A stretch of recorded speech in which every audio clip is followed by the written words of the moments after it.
screw this over into place. Ooh, it's gonna be So heavy. I'll lift the car up a little bit. Okay.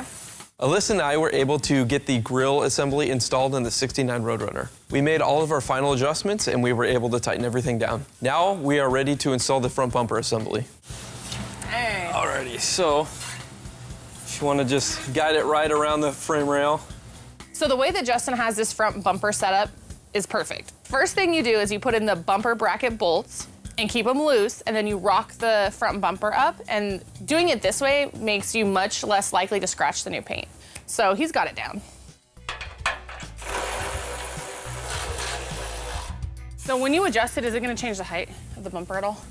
No, I'll hold it in place if you want to tighten it. Okay. And I'll make sure that it stays where it needs So to. you're gonna tighten the back one first?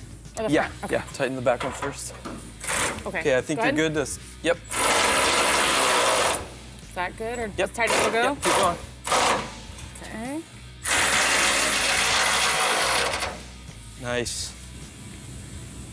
Nice, yeah, we see we got a nice even gap on each side. With the front end together, we can start working our way around the rest of the car.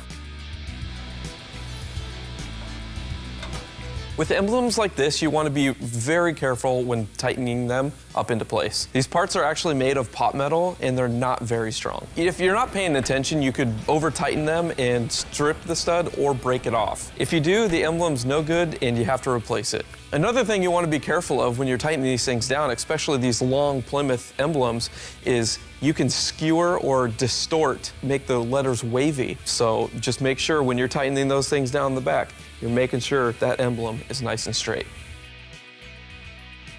All right, now that's on there. Close it, step back, take a look. And we're done. Ooh, Man, that looks great, doesn't it? Looks nice, yeah. The emblem really finishes it off. It does. Yeah. Awesome, Nice. good job. Looks good, thank you. Yeah, that no was problem. fun.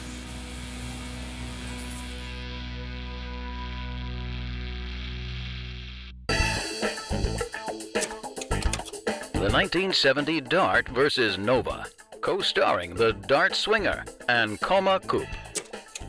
The Swinger 340 looks like a top eliminator with its standard 340 cube, 275 horse mill. It can blow the doors off performance cars with bigger engines and higher power ratings, including the Crapbox Coupe with optional SS package. Its 350 V8 is rated at 300 horsepower, but that's no edge at all against a giant killer. Incidentally, there are ordinary coil springs up front. In back, single-leaf rear springs on every Nova, up to and including the standard V8 model. That's embarrassing, dude. To get multiple leaves, you have to go into the optional V8s.